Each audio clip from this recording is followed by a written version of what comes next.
The problem with long-term thinking is that as humans, we have a natural bias towards the present, immediate payoffs, and procrastination.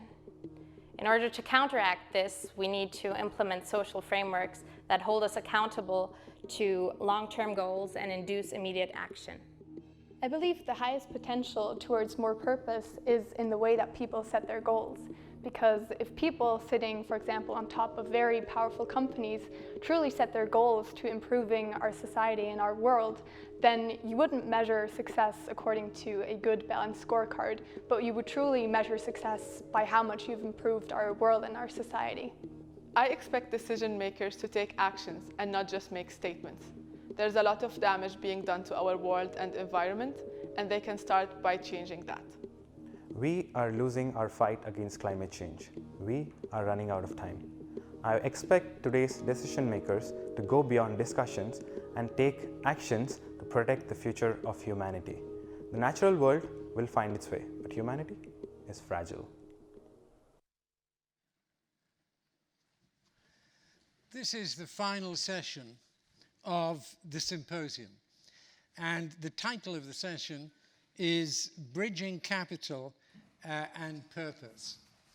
We've had 2 days, or just over 2 days, of an enormous amount of ideas, experiences of people, insights into corporations, into governments, views as to what's happening in the world and so on. And in this session, what we're trying to do is try and figure out what people feel they've learned from these 2 days, what they want to do differently as a result, and what ideas they may have to want to hand over to you as what you might do differently. So it's really the experience we've had being translated into what we can do and achieve ourselves. And we have 4 excellent panelists, as you'd expect. First, on my immediate left is Tracy Blackwell, who's the Chief Investment Officer of the Pension Insurance Corporation, which she set up. She spent a lifetime in finance and initiated this project on the purpose of finance and how it can have a new social contract. She's very involved in many other things, but clearly has a lot to tell us today. Secondly, Tom Kibasi, who is on my extreme right, is the director of the Institute for Public Policy Research in the United Kingdom. He's a graduate of Cambridge, and he's spent a lot of time in the field of healthcare.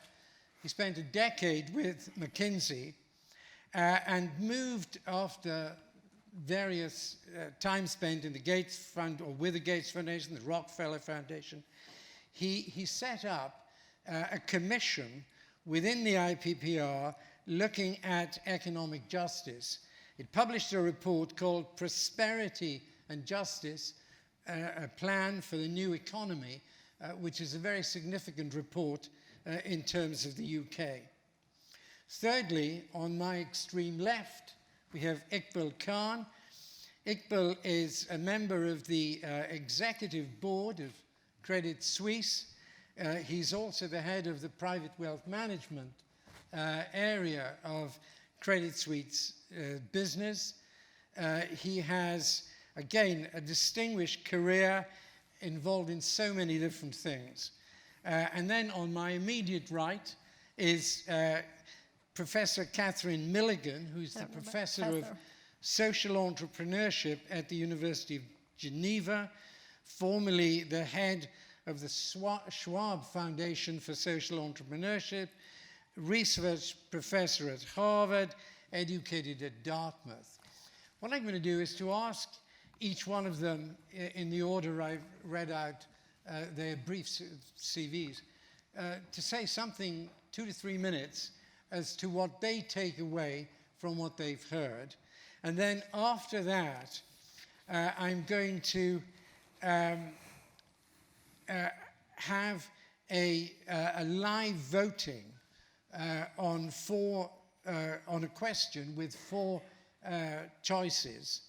and after that we can have a discussion here for about 30 minutes or so, and following that, interaction with the audience, and then I shall close.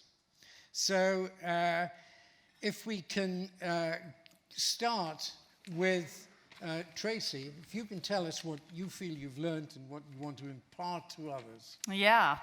I think one of the things I've learned throughout, and it's been very varied sessions throughout the day, is the theme of the whole day is capital for purpose, and there's been a huge amount of discussion about purpose. There hasn't been a lot of discussion about capital. And I think that, and Lord Griffiths said it earlier in his speech earlier, capital is scarce. And it's not just economic capital, it's not just financial capital, it's also human capital, it's reputational, it's political capital, it's all those things. And I think there's been not as much time spent on that. And that leads me to the second bit that I've learned, is that there's a huge amount of confusion in language over what purpose means.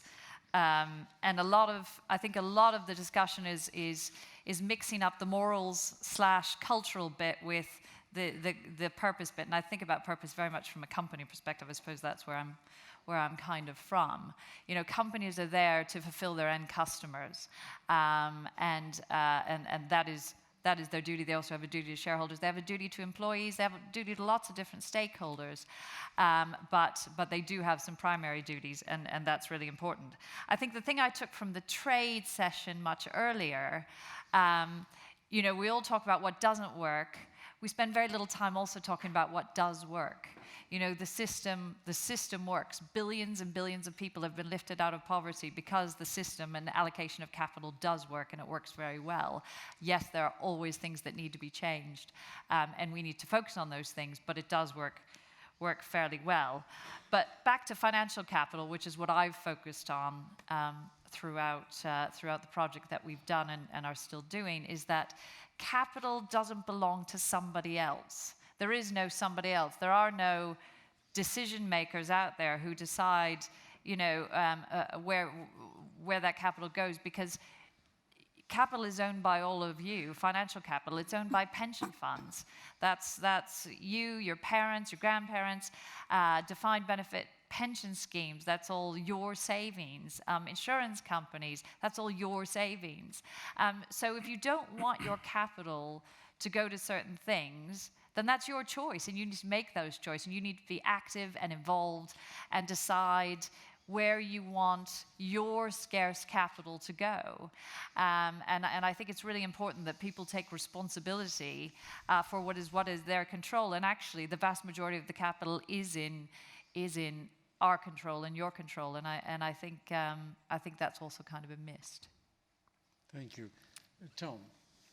Thanks. Well, I suppose I would somewhat disagree with the premise, in the sense that I think that might be true for the people in this room, that the capital's in your hands.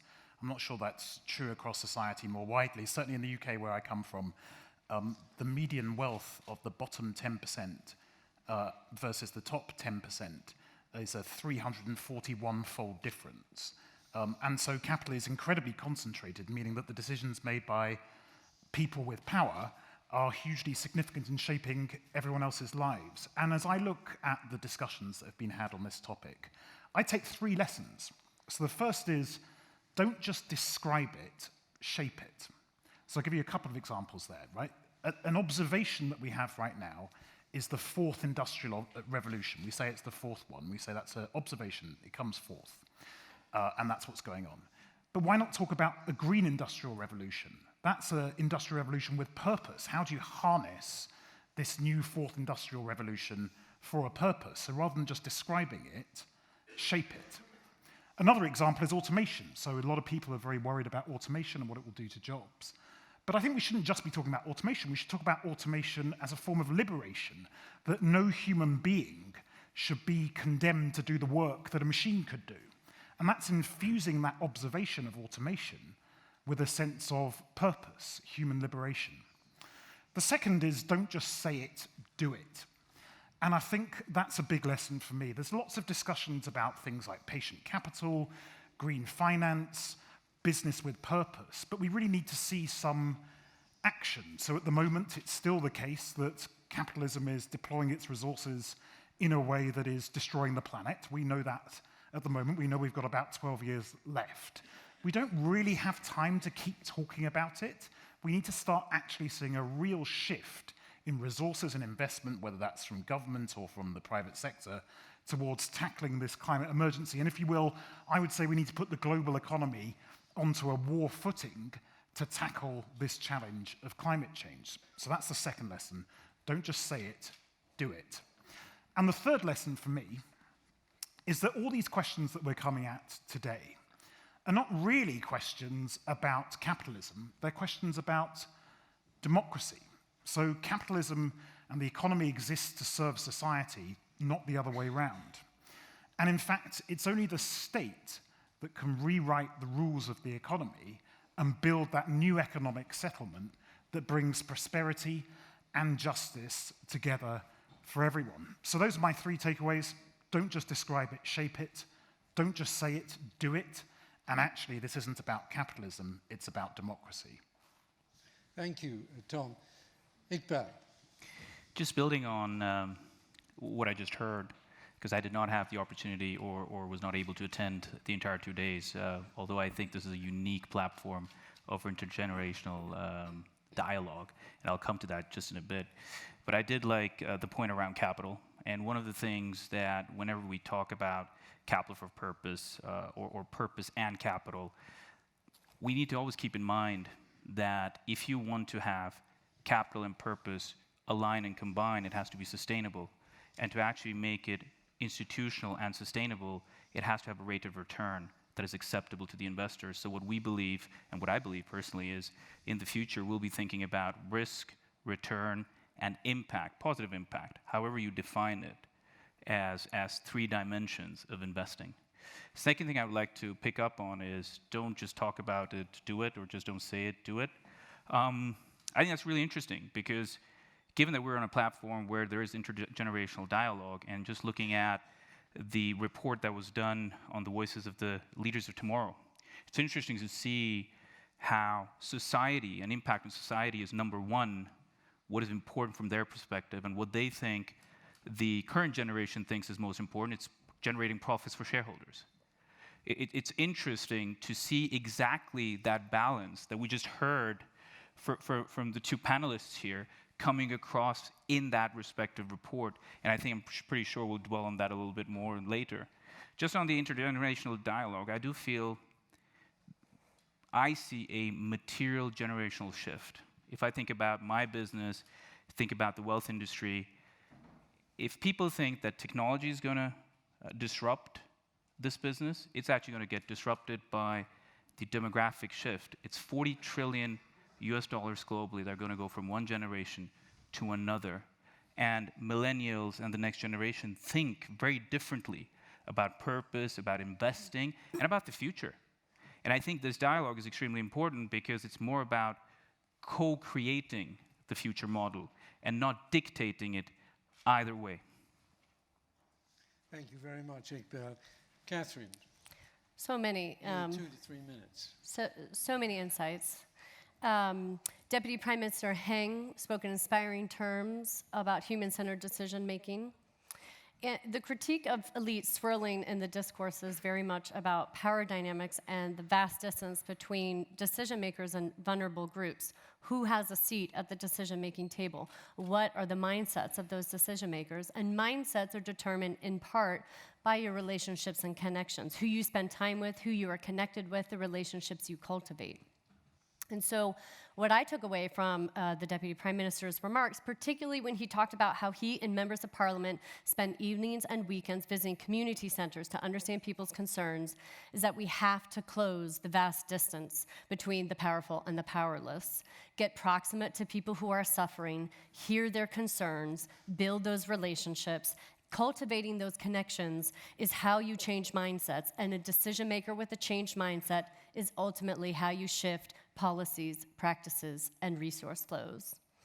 From Christian Mummenthaler, we heard, you know, the CEO of Swiss Re describe CSR disconnected from a firm's core business as useless, and that's a big deal. Shared value, corporate social entrepreneurship, it's not new, but it is worth taking stock of how significantly mindsets have shifted in a relatively short amount of time.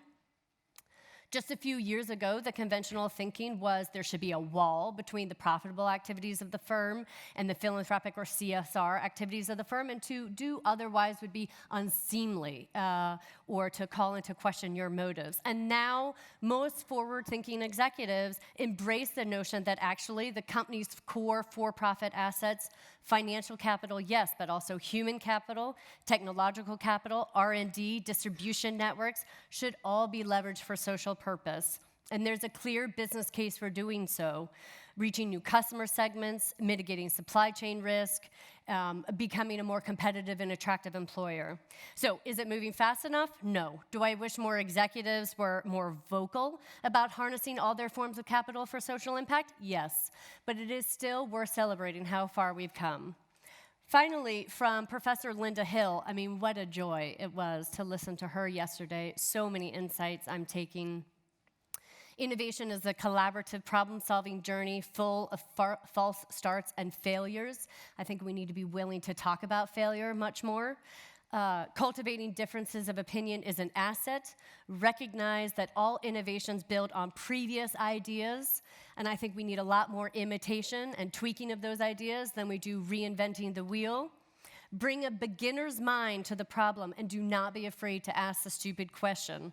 And my personal favorite, everyone has a slice of genius. So many takeaways, but I'll stop there. Thank you very much. You know, you've said so many things, but as you've spoken, I think I have one question to ask each of you. I'll tell you the question, then you can in turn answer the question that I've asked you. Tracy, I was very interested in this project you've done on a new social contract between finance and society. For example, Neil Ferguson yesterday talked about the reason America is moving left politically is because of inequality. A lot of people who talk about the big divide in society following the financial crisis and so on, and the run-up to it is inequality. What do you feel in your new social contract? I mean, can you say the heart of that? And then secondly, to Tom. You say, Tom, okay, let's go and do it. If I was to ask you, what were the 3 key things you would recommend to Mrs. May or to her possible Labour successor as Prime Minister? You know, I'd like to know just what those 3 are. And Iqbal, a little bit related to Tracy, you know, I spent 28 years in Goldman Sachs, and the one thing I think I've appreciated over the last 20 years is the way inequality has visibly grown. And our private wealth management, like you, we look at everyone. We handle pension funds for all sorts of people. But if you said, from your perspective, what do you think could be done structurally to, in some sense, help the world through what you're doing?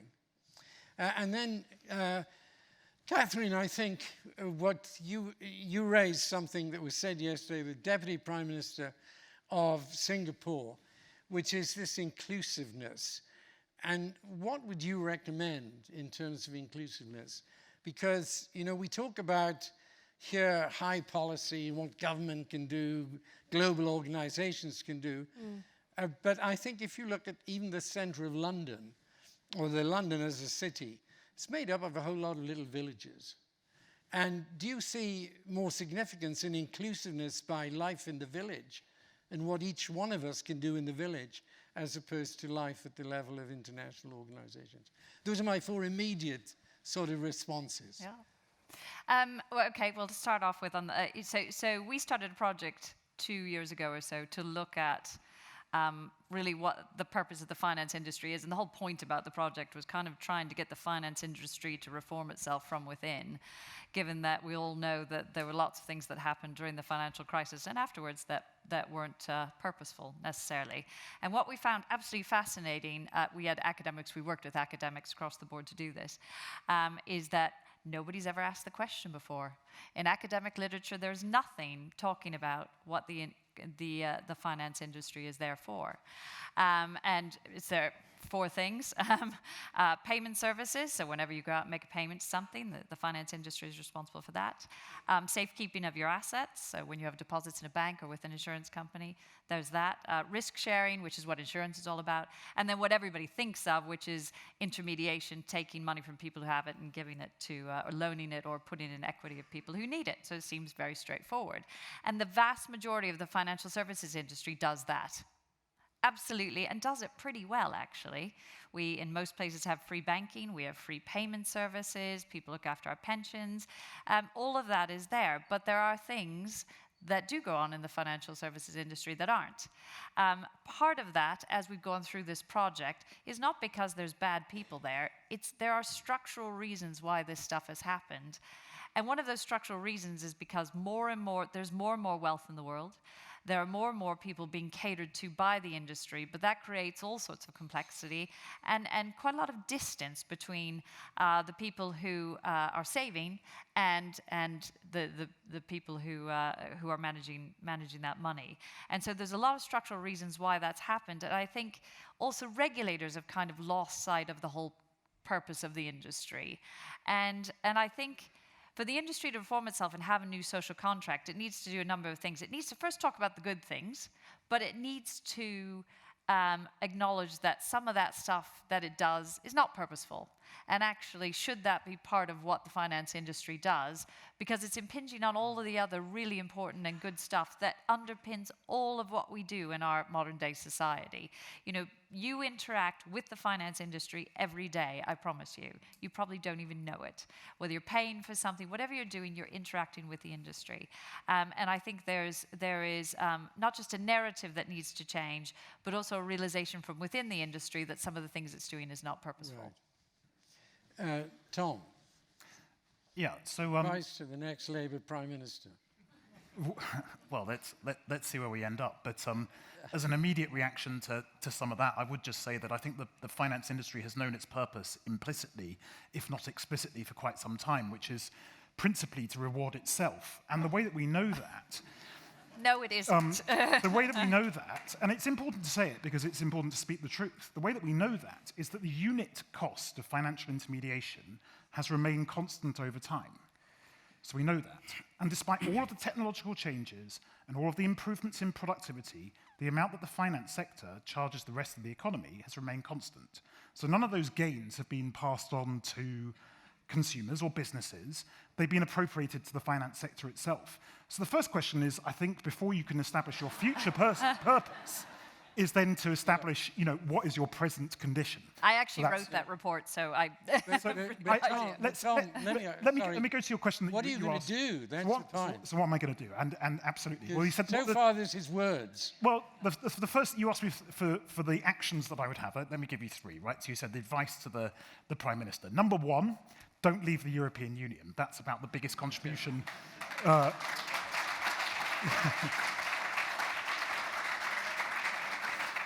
You know, in an age where the problem... You can tell from that, you can tell there are many non-Swiss people in the audience.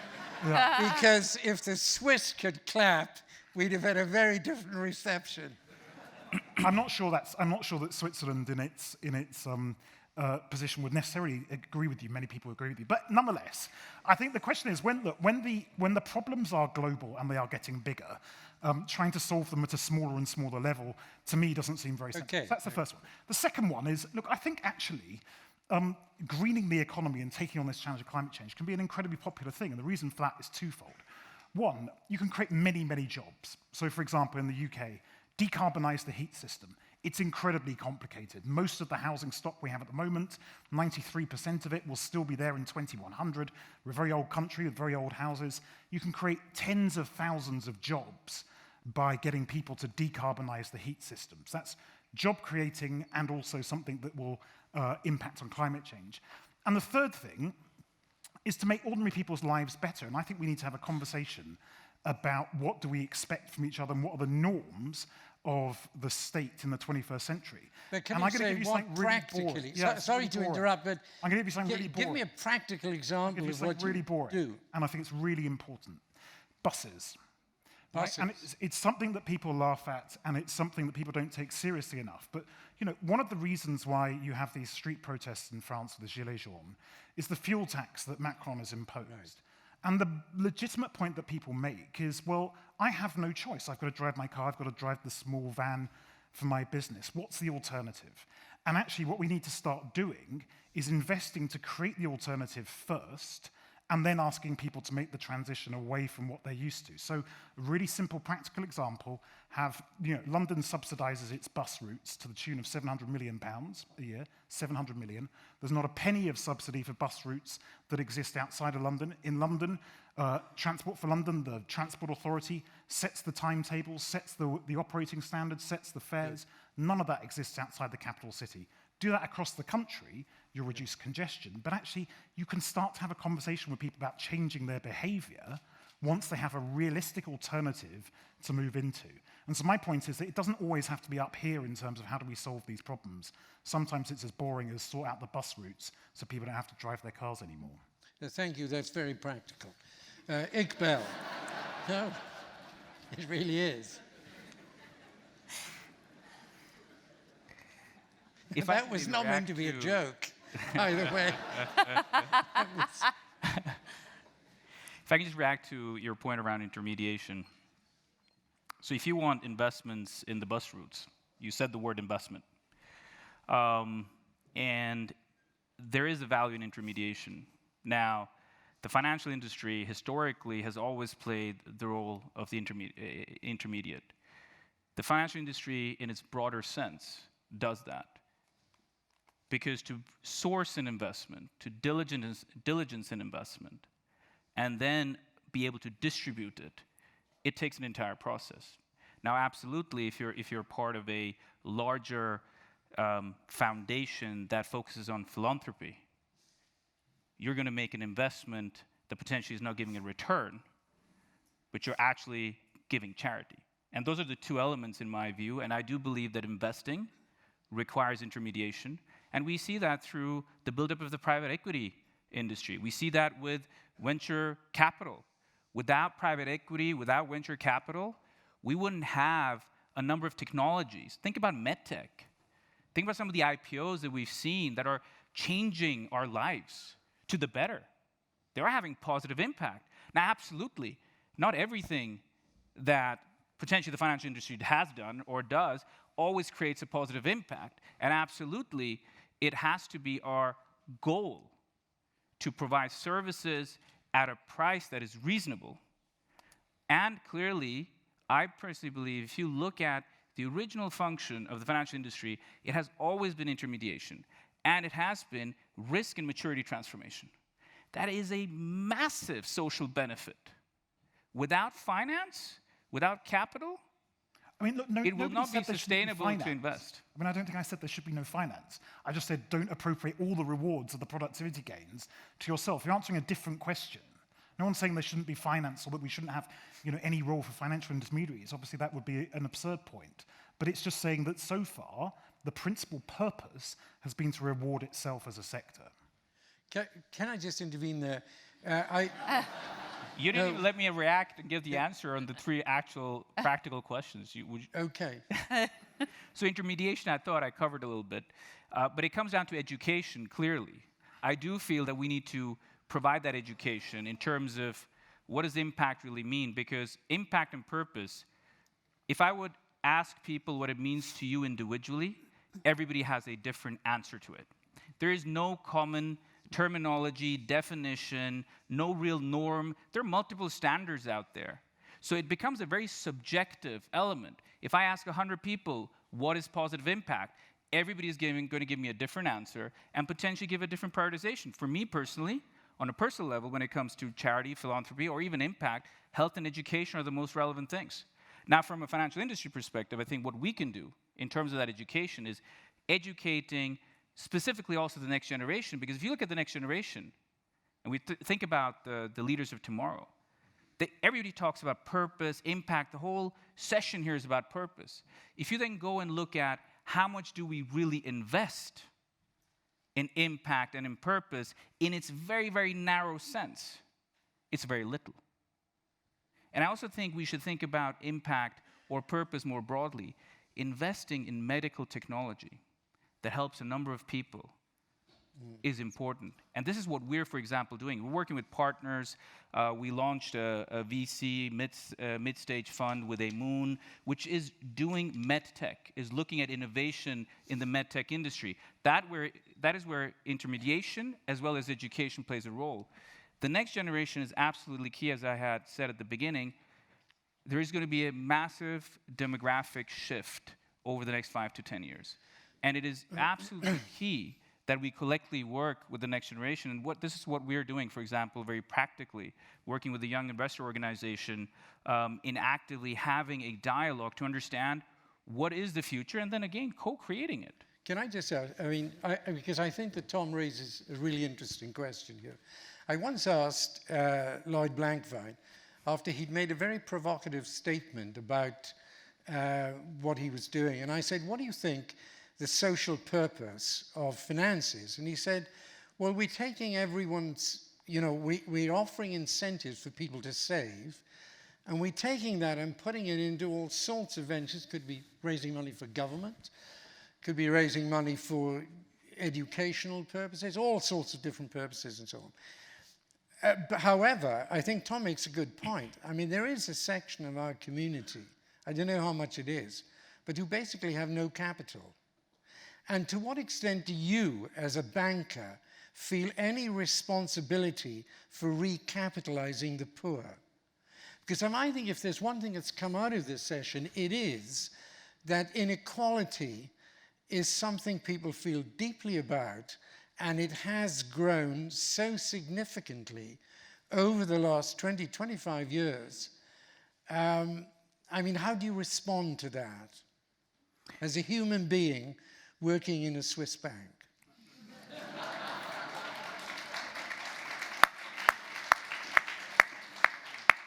So as a human being working in a Swiss bank, the financial industry... Because in Britain, when we had troubles in the 60s, Swiss bankers were known as the gnomes of Zurich.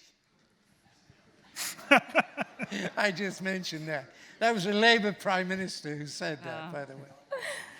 Well, let's not go what British bankers were called. Let's just leave that on the side. But more seriously now. Look, I think the financial industry is part of society and is part of the social framework.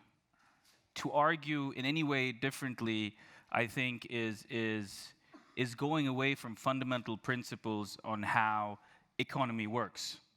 Well, we absolutely have that debate. In my view, it's a very philosophical debate.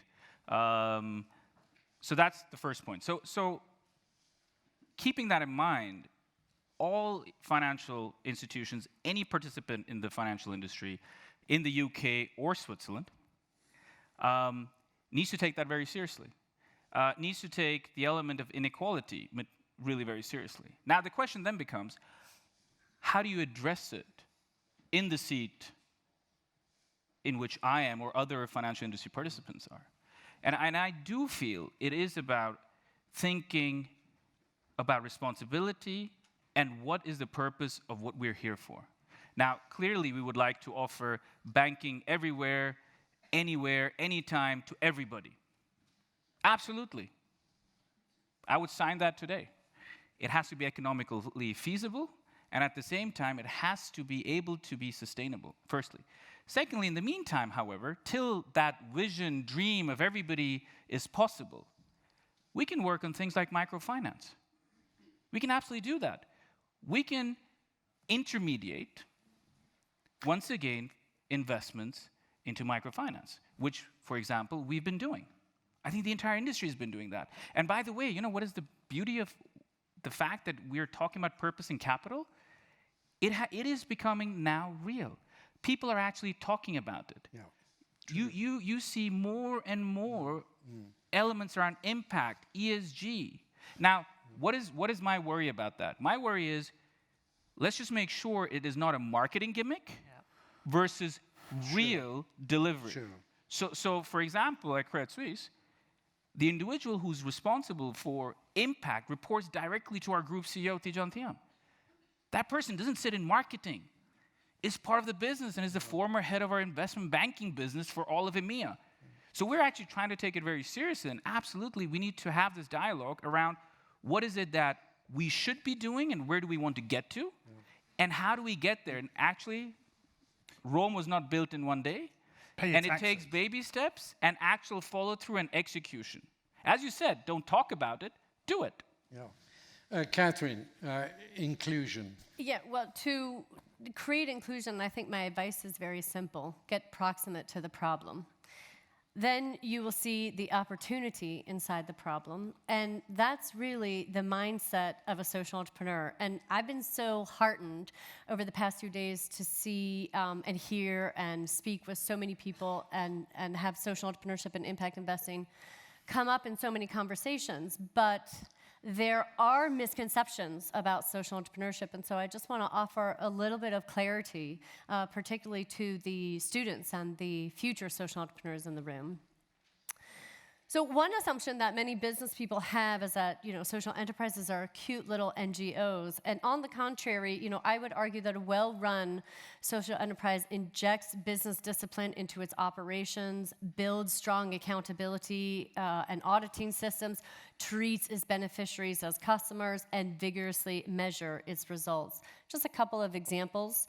Zuna provides lower-cost money transfer services, savings, and credits accounts to 2 million customers in Zambia, Malawi, and Mozambique. They process more than $2 billion in transactions to date, and they employ more than 2,000 young women as their franchise agents. MTTS in Vietnam, MedTech, they develop and manufacture affordable neonatal products that are appropriate for low-resource settings, like rural clinics without reliable power supplies. Their products have treated more than 850,000 newborns in 35 countries for preventable diseases like jaundice and respiratory distress syndrome. So on the flip side, another misconception is that all social enterprises are financially profitable, and impact investing is going to replace the need for philanthropy. But as the head of a major U.S. foundation told me recently, there's so much talk about making money while doing good. We are asking these entrepreneurs to overcome market failures, deliver public goods, and make a buck. But it often does not work out that way because the markets are just too broken. And if we really think about economic justice, then we have to reckon with the forces that perpetuate injustice. And I love the definition in the Water of Systems Change, a paper that came out of FSG last year, where the authors draw on decades of system theory to define systems change as changing the conditions holding a problem in place. That's so evocative for me. Holding the problem in place. And so the real risk here is that so many of the solutions that well-meaning people come up with are technical solutions. If I hear of another social enterprise that's an app, while so many of the problems, the real problems, not the symptoms or the manifestations of those problems, are not technical in nature. They are political problems, like powerful actors vested in the status quo because it benefits them personally. They are normative problems, like sexism, racism, and the caste system. And at the risk of stating the obvious, it is really difficult to tackle problems, those kinds of problems, with a revenue-generating business model, which is why I personally have concerns about the gold rush of impact investing. Solve social problems and make market rate returns. It's a lot more complex than that. And once we acknowledge the complexity and interconnectedness of the conditions holding the problem in place, it becomes immediately apparent that a siloed single-point intervention is just not going to cut it. And so You know, Mariana spoke yesterday about the narratives that we tell ourselves. And the concern I have with that dominant narrative, you know, pick a social issue, create a new product or service, pitch it to investors and scale that social venture, and voila, is that it fuels that social change narrative based on an individual organizational growth, leaving the onus of change on each venture working in its own silo.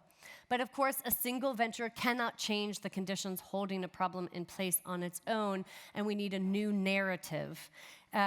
System change really requires a range of interconnected shifts in the structure and power dynamics of existing systems and the relationships between the actors in those systems.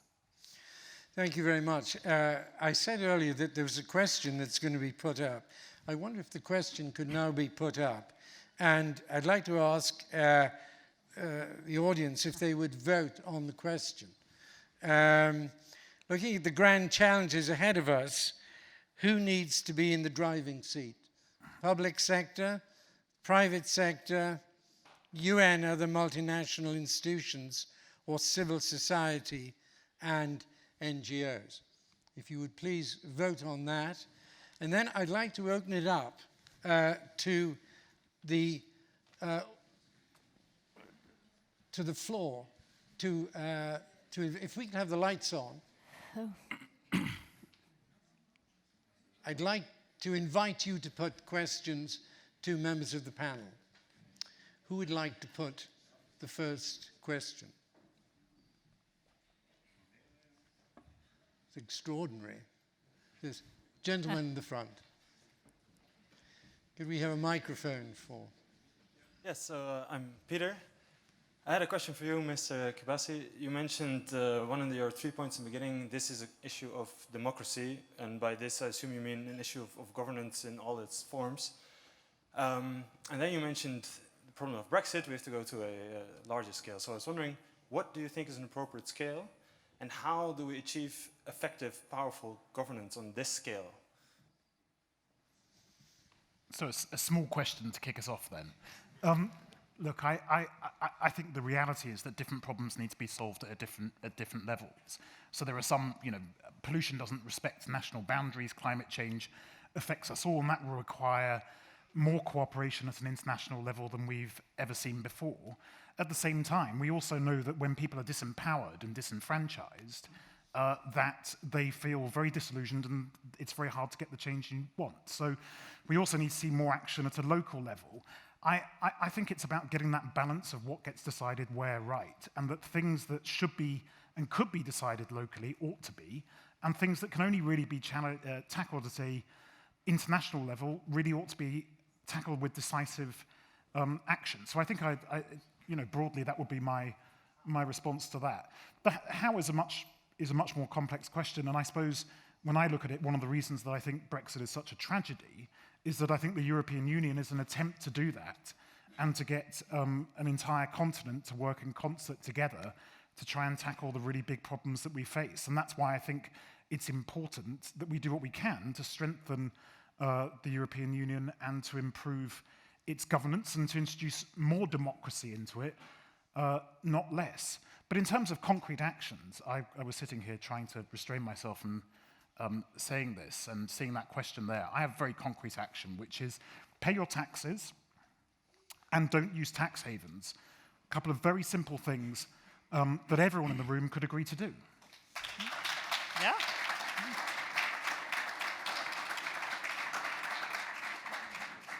Gentleman in the front.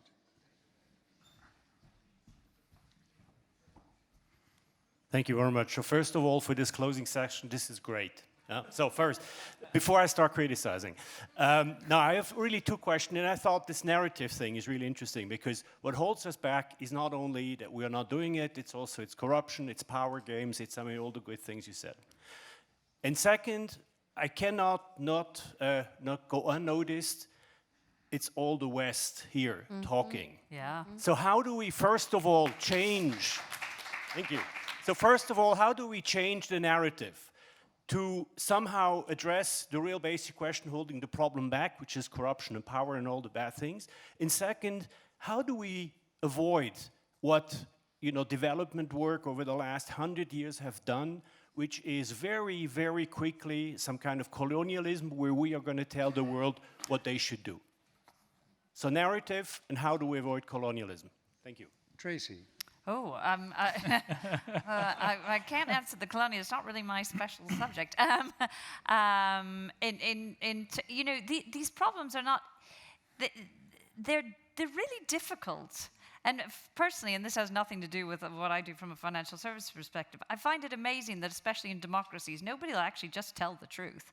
That a lot of this stuff is really difficult and there have to be choices that have to be made, especially in the West with aging populations, etc. And until our politicians and governments come out and start telling us the truth and start talking about what how we actually solve these issues and talk about what the difficult choices are, I don't think we're going to get anywhere. I find it deeply dispiriting. Surprise, surprise, I'll go on to the second question. Being Swiss with Pakistani origins, I actually really appreciate your point. Having only moved to Switzerland when I was 12 and still having some roots in Pakistan, it is absolutely the point that it is very difficult to balance. When you're in Pakistan, for example, let's take that as an example case, and I hope I'm allowed to talk about that given that I'm half Pakistani, and even shows it on my badge here when I got here. It is very difficult when you talk about sitting here, as you said, from the West with a potentially colonial attitude in terms of you're fighting poverty, illiteracy, bad governance, and multiple other elements, where you're having difficulties having ends meet on a daily basis as an individual. To come tell you, your shop just got closed where you actually had a job where you're making 10 rupees, which is an equivalent of 1 Swiss franc a day, because the standards have changed. The challenge then becomes, how are we defining those standards in a way and helping those countries and societies to adapt to those standards? Because what is going to happen in that instance is, that shop closes, there is no adaptation, capital goes away. In that instance, the country closes its capital market, doesn't allow further capital to come out, total disaster because the financial market is not working anymore, and the investors go to a different country. And I do think one has to think about that and think about the entire life cycle and the value chain when we think about these issues, because these issues have massive ramifications. It is easy for us to say something that we don't agree with, but that has a massive impact of an individual that has to make a living to feed his or her family. Let's have it. There was another question there. There are a number of hands up. Question there, and then a question back there.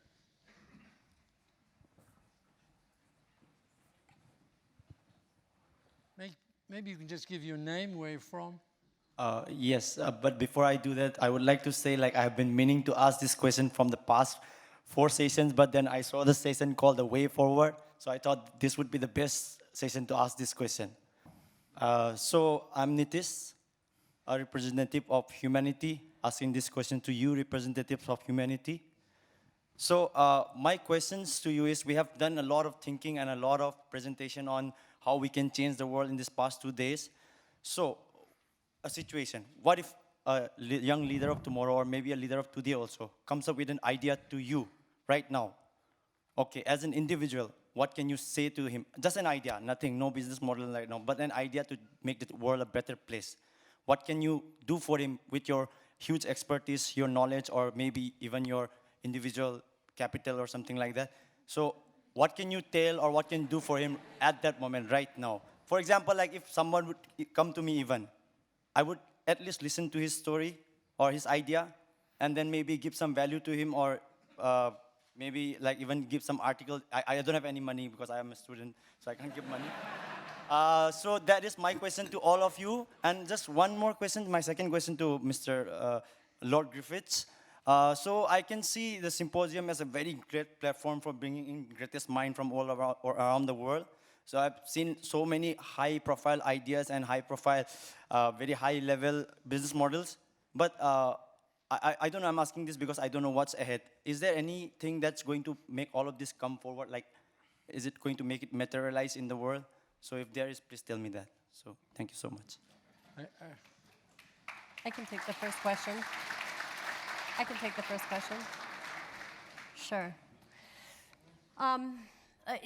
So for me, particularly in the past decade, sort of working and supporting this global community of social entrepreneurs, I really feel a duty to pay it forward and to mentor the next generation of those working to create change. So I'd love to answer that question. And I would actually offer 4 concrete pieces of advice.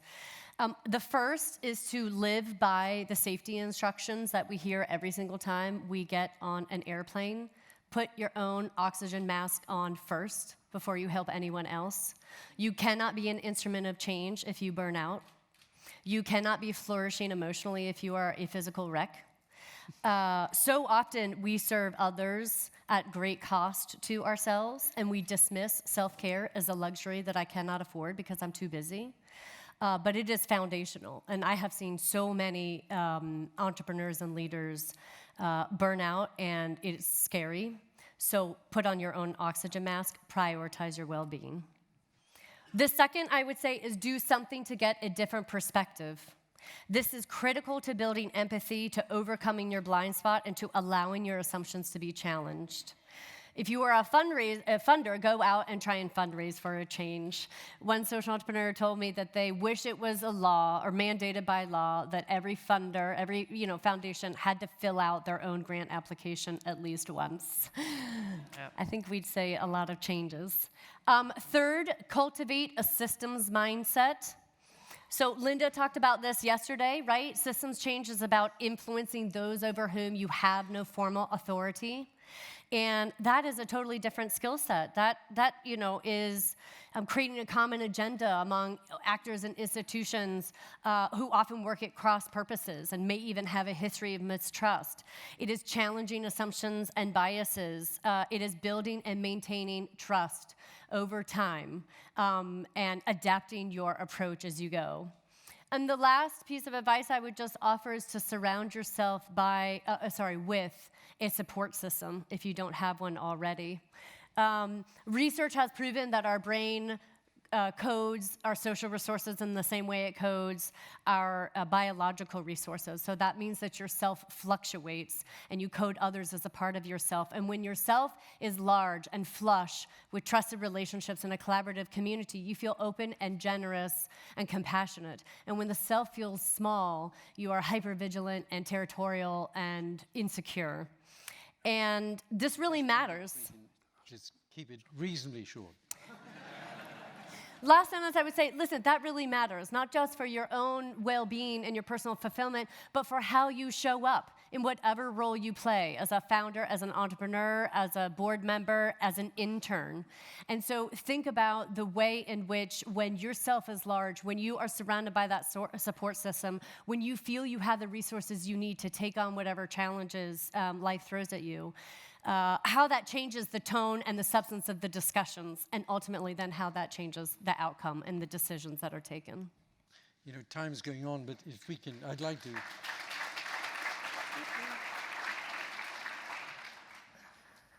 I'd like to give everyone time, but if we can be reasonably short in response. But Tom, what would be your, no, that was great, Kathryn. Well, I thought your point on self-care was really powerful, though I've been told you can go pretty far on whiskey and cigarettes, but I don't know. I'm kidding. I'm kidding. So look, I suppose that the point I would make is that a good idea isn't enough, right? Lots of people have good ideas. So true. And there are a whole array of good ideas probably in this room. But in the end, what makes change happen is when you get organized and you build a great team. And so I think the message back would not be, that's a fantastic idea, what am I going to do for you? But more, what are you going to do for yourself? And how are you going to get organized to actually go out there and fight for something and win the argument and build the coalition to actually deliver the change?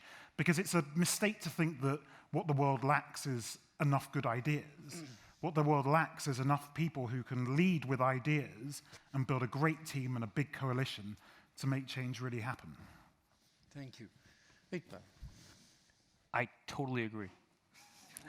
That's great.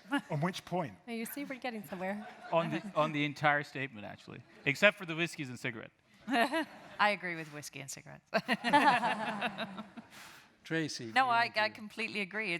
There are huge numbers of good ideas. There are not that many people who can bring it all together and build what they need to do to take it forward and have the willingness to kind of, there are lots of low points. Having started a company and built it up, there are lots of low points along the way, and you have to keep yourself going, even in the bad bits. And that takes a lot of courage, and people need to realize that you need that as well.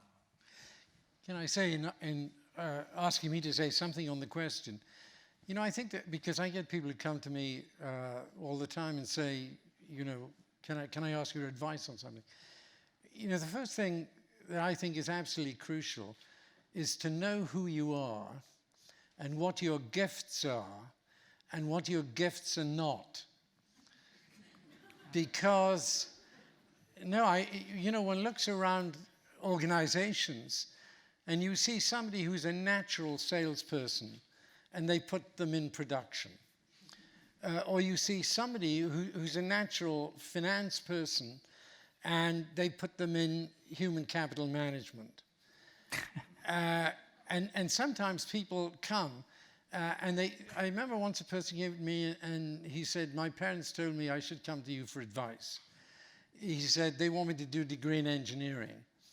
I said to him, well, tell me after a while, what do you really want to do? He said, I want to build computer games. And I could see if he was set off in the direction of producing computer games, he'd devote his life to them. And so I think that's the first point. The second point is, when I worked in 10 Downing Street, there were about 24 people there who were critical, and 9 of them were in the policy unit I worked for. And 10 Downing Street was like a magnet to attract people, whether they were cabinet ministers or foreign heads of state and so on. But we were advising the Prime Minister on domestic policy. And I insisted that typically on a Friday, everyone gets out of the policy unit. They go and visit a school, a hospital, a corporation, an inner city project, a prison, go and talk to police and so on. To find out, and you do it every week, so that you find out you're very near what you want to get involved in or what you're making recommendations on. And thirdly, always be prepared to take advice and go out and seek advice. And I have to say, they're not great things to be recommending, but I found practically they're very important. I'd now like to have one more question, if we could. Oh, time is up, it says. I'm afraid we can't have one more question. Can we see the results of the voting? Private sector, 45. Public sector, 41. Civil society, 29. The UN and other multinational institutions, 19. Can I just say in conclusion for this session, I'd just like to make 3 observations. The first is that we've heard so much, and we've heard a lot about politics, corporations, capitalism, socialism, and so on.